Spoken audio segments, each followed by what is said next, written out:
What's the creepiest thing that's happened to you after midnight and still makes no sense to this day? This was back in 2016. I was alone in the living room at around 3 a.m. reading manga on my laptop. Nothing scary or something like that.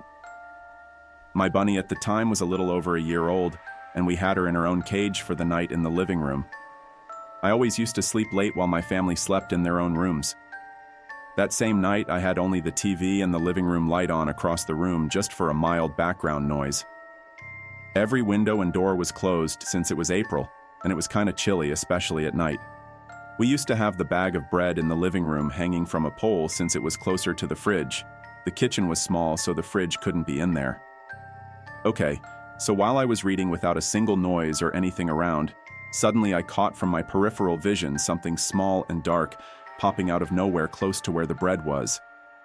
I immediately turn around and I lock eyes with a small brownish devil-like creature with pointy ears and long tail and yellow eyes right on the bag of bread, looking straight at me to what it seemed like utterly shocked.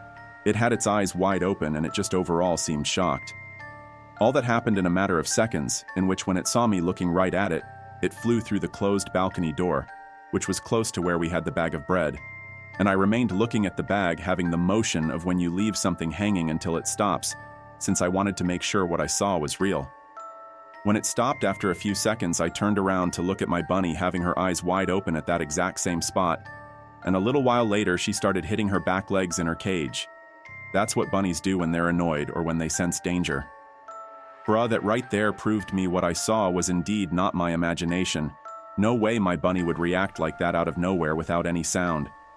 I had asked around the internet back then about what it could be, and one Mexican girl had told me it's a duende, but after some research I found out it didn't look like anything of that at all. A couple years ago I had posted my story on this subreddit, and someone reached out to me and showed me a video asking if that's what I saw, which looked almost identical. Turns out it seems to have been an imp, ones that are being said in the Germanic folklore, since that's what looks the closest to it. Mind you, I have never before looked into folklore or anything like that, and I'm not religious at all even to this day. I don't really believe in everything being supernatural, but I definitely believe what I saw was damn real.